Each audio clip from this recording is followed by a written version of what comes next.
Good morning, friends. In Sunday's message, we talked about the necessity of humility and love, first for the Lord and then for one another. And part of all that, as the Apostle Paul mentions in Romans 12:3, is that we ought not think more highly of ourselves than we ought. Rather, we should consider ourselves with sober judgment. We should proceed with humility. For as we've learned, when we humble ourselves, the Lord himself lifts us up. With that in mind, did you know that Jesus tells a parable to specifically demonstrate this fact? Well, he did. In Luke 14, starting in verse 7, we read, "Now Jesus told a parable to those who were invited to a banquet, when he noticed how they chose the places of honor, saying to them, 'When you are invited by someone to a wedding feast, do not sit down in a place of honor, lest someone more distinguished than you be invited by him, and he who invited you both will come to say to you, give your place to this person. And then you will begin with shame to take the lower place. But when you are invited, go and sit in the lowest place, so that when your host comes, he may say to you, friend, move up higher. Then you will be honored in the presence of all who sit at the table with you. For everyone who exalts himself will be humbled, and he who humbles himself will be exalted.'" Now, this is a pretty straightforward parable and doesn't need an awful lot of explanation, but let me just offer a comment or two. The basic premise is clear. Better to have someone else put you in a place of honor than to try to take it for yourself, especially if there's a chance you're going to be removed from that place of honor. Because in that case, you would have been better off taking the lesser position from the get-go. At least then your low status would not have been so obviously broadcast to everyone else, right? So better to humble yourself, to not demand a high position, and then if your host feels you're worthy of it, how much better to be specifically singled out and honored by being brought by the host to a higher position. But here's the thing, particularly in our modern culture. Actually, before we get to the thing, another thing. one thing is that, of course, we have this idea of you get yours, no one is going to give it to you. You know, the society says you know what you're worth, so demand what you're worth, and all that. And unfortunately, mindsets like that lead you to exalt yourself, which will inevitably mean someone else is going to come along and humble you, perhaps the Lord himself. And it'd be much better to avoid that, much better to judge yourself soberly rather than demanding things that you may not actually be worthy of.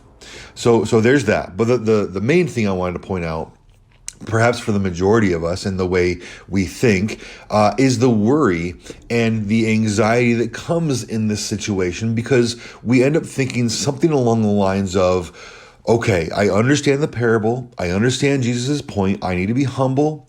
So I won't demand the attention. I won't demand the position of honor. I won't make a big deal out of things for my own sake.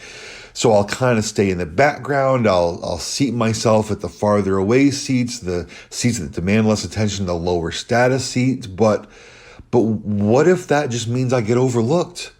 What if that just means I'm lowering myself? I'm taking myself out of the spotlight. I'm just being meek and mild over here in the corner. And what if no one notices or cares? What if that's where I'm left? Meanwhile, the people who did demand the seats, the honorable seats, they're having a great time with the host up front. And I'm left out of the loop, insignificant and unaffirmed. Does that make sense? Because, friends, it's true. We all want to be affirmed. And in and of itself, that's no bad thing. We all want to be noticed. We all need attention from a healthy, loving source. And the fear of being left out, of not being noticed, not being heard, not being affirmed in some healthy way, that fear is real and it's understandable and relatable. But this is where we comfort that fear and anxiety and actually turn it into confidence and joy, because we must remember who is the host in the ultimate banquet of life. Is it not God?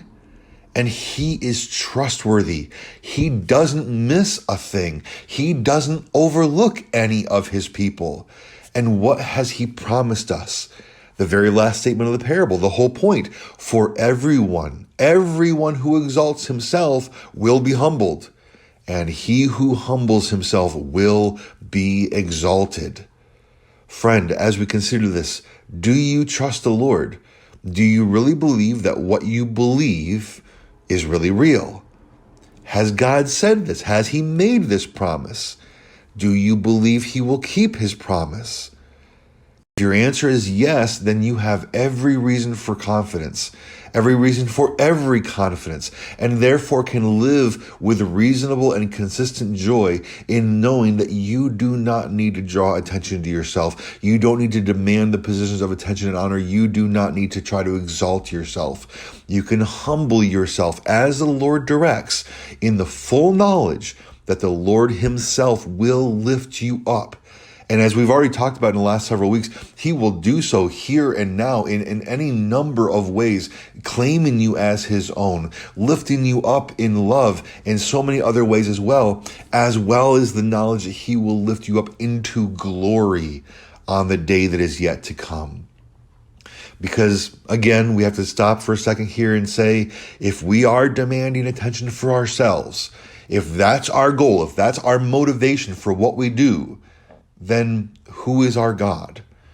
Is it not ourselves? We make ourselves an idol. Our honor, our fame, our reputation becomes the God we worship. And friends, that will not lead us anywhere good. Not in the meantime, not in the future. But if we truly understand who God is as holy and good, and we submit ourselves to him in humility, understanding the incredible salvation he freely grants to all who trust in him, who repent of their sins, who call on his name, then we will get the most important thing of all. We will get God himself. We will come to know him and see him in all his glory, in all his goodness. We will know that the life that he has to offer, and in that life he will exalt us to be at his side forevermore. And it truly does not get any better than that. With all this in mind, please have a good and godly day today, my friends. And Lord willing, I'll see you soon.